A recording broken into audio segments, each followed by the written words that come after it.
দেখো, আজকে যেটা বলবো সেটা ডিজাইন ট্যাবে রয়েছে। এবার কারোর ভার্সন আলাদা হওয়ার জন্য সেটা পেজ লেআউট ট্যাবেও থাকতে পারে কোনো কোনো ল্যাপটপে, ঠিক আছে?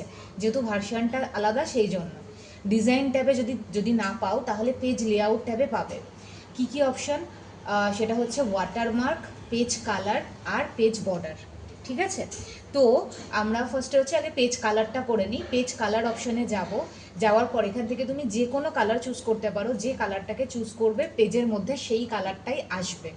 পেজ কালারে গিয়ে যদি কালারটাকে রিমুভ করতে চাও তাহলে এখান থেকে নো কালার অপশানে ক্লিক করবে, তাহলে পেজ কালার ডিলিট হয়ে যাবে।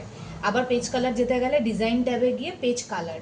আচ্ছা, যখন পেজ কালার করবে এখানে দেখবে নিচে মোর কালারে গেলে আরও অনেক কালারের ভেরিয়েশন পাবে বা তুমি কালার তৈরি করতে পারবে। এখান থেকে তুমি তোমার পছন্দ মতো কালার ক্রিয়েট করতে পারো যেটা কিনা পেজ কালার হিসেবে ইউজ করতে পারবে। এছাড়াও পেজ কালার অপশানে গিয়ে ফিল এফেক্ট বলে একটা অপশান পাবে। ফিল এফেক্টে গিয়ে এখানে 4টে অপশান পাবে: গ্রেডিয়েন্ট, টেক্সচার, প্যাটার্ন আর পিকচার। তো এখান থেকে গ্রেডিয়েন্টে গিয়ে মানে কি more than 2 colour, more than 1 colour, মানে একটা কালারের বেশি কালার দিয়ে গ্রেডিয়েন্ট ফিল করতে পারবে। দেখো গ্রেডিয়েন্ট ফিলটা দেখতে কেমন লাগে, এরকম একটা শেড মতো লাগবে দুটো কালারের।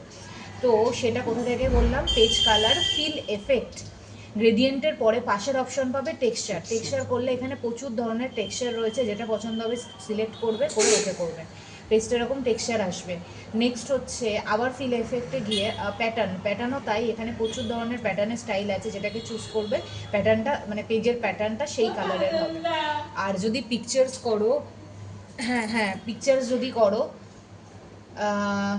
তো সেটা হচ্ছে পিকচার্সে গেলে এখান থেকে তোমার ল্যাপটপে যেখানে পিকচার আছে সেটা এখান থেকে চুজ করবে। চুজ করে এখান থেকে এটা করতে পারবে, সিলেক্ট পিকচার করে এটা অনলাইনে চলে যাচ্ছে। আর যদি অফলাইনে করো এখানে অফলাইনে গিয়ে তোমার কাছে যেখানে পিকচার রয়েছে সেইখান দিয়ে পিকচার চুজ করবে।